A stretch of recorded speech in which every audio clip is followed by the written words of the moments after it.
CNBC-TV18, well, the Reserve Bank yesterday announced wide-ranging changes on how banks must account for the mark-to-market losses and profits they make on the bond yields they hold. The new rules are expected to give a major fillip to the growth of bond markets. Latha is here to explain the new rules. Latha, over to you. Well, these are rather wide-ranging changes, but they're going to come into effect on April 1st, 2024. So not for this financial year. And basically, it's a 98-page, set of rules. Obviously, rules are there. Only some of them have been rewritten. I'm only picking those rules which impact the bond market. There are many more rules. Now, before I delve into what the new rules are, let me say that traditionally, even today, all investments of banks in bonds are held in three buckets. One of them is called held to maturity, HTM. And the next set is called AFS, available for sale. One of them you don't sell, the other one you sell. And a third category called HFT, held for trading, which you have to sell or trade within 90 days. So those are the three buckets, and rules have been changed on how to value them for all the three. The first one is that HTM, how much I will hold to maturity, used to be limited at 23%. Now that limit goes, starting from April 2024. You can put any number of bonds, and bankers say this is good because you can reduce the volatility on your P&L if you're allowed to put more bonds as held to maturity. Since you're anyway holding it to maturity, you don't have to mark it to market. So that's an advantage.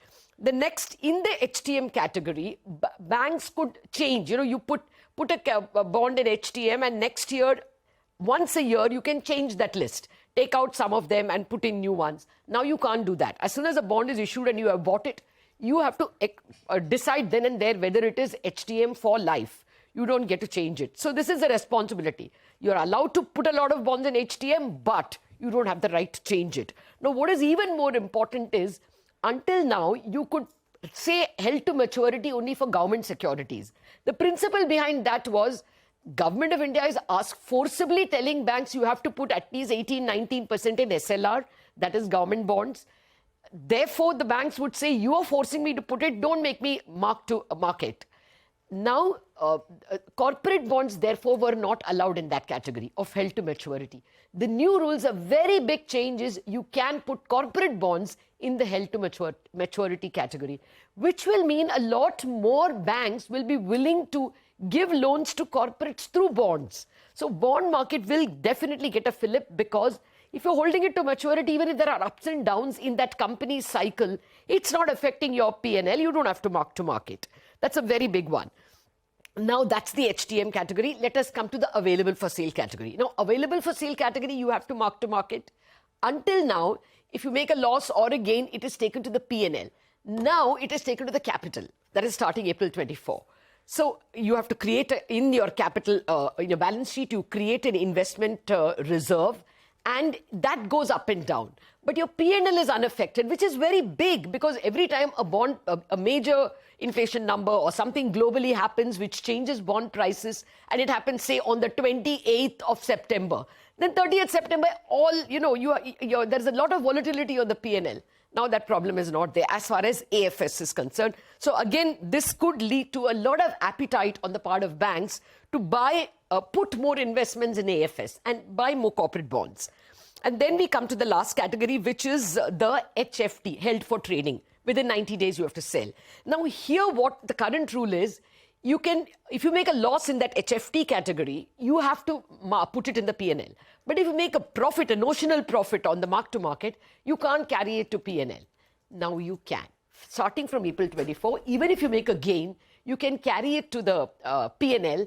And that's an advantage because, when you buy a corporate bond, a bank immediately buys a swap to hedge it. Now, under the current rules, if the swap price changes, it goes to the P&L. But the bond price, you make a gain, it doesn't go. So there was a kind of imbalance, and that is why people were not buying too many bonds and swapping it. Now there will be a lot of activity in the derivatives market starting April, because you can, mark to market both sides.